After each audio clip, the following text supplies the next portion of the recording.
we go, I'm sorry.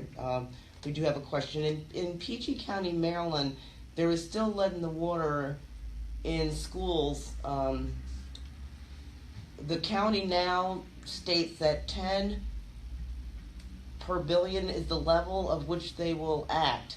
How can we educate policymakers to get the safe level of water at 0?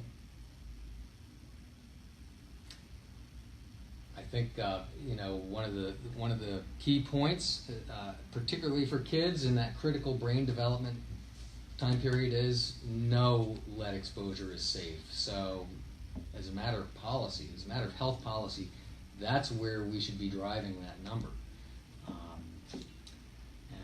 I know there's legislation under consideration in Massachusetts looking at drinking water and at reducing the threshold to 1. Not to 0, but to 1. But that's a huge improvement over the EPA's current standard of 15. And I think one of the big concerns legislators always have is if we put restrictions like that, it's going to cost more money to do whatever we need to do, to have a cleaner water supply, to remove lead from water, find alternative sources that cost money. But the flip side is having lead-poisoned children costs society a great deal of money, both in increased educational costs, decreased productivity costs in their lifetime of work. There are great costs to lead poisoning that are very underestimated because they're downstream costs, if you will, instead of immediate costs. And we have to focus on those when we think about trying to put tighter regulations in place to minimize lead exposure and lead poisoning.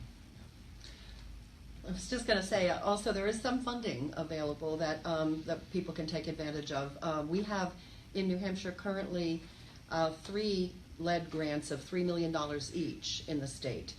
So there is money for property owners, landlords or private homeowners who need to do this work or want to do this work and don't have the funding available. Also, there's no substitute for education. You don't have to spend money for that. Obviously, I teach classes that cost money, but there's also grant funding to cover the cost of those. And there's a lot of free information online. So, get your house tested, get your kid tested, and get the information, I think is the key. One thing we haven't talked about yet is how much of this is an environmental justice issue. I think it's very much an environmental justice issue, certainly nationally and in New England. Lower income communities, racial minority communities are disproportionately affected. There's no question about that. That said, the issue does cross demographic lines. It's an urban issue. It's a rural issue. It's really a matter of where lead paint resides on walls and doors and windows, and it's everywhere.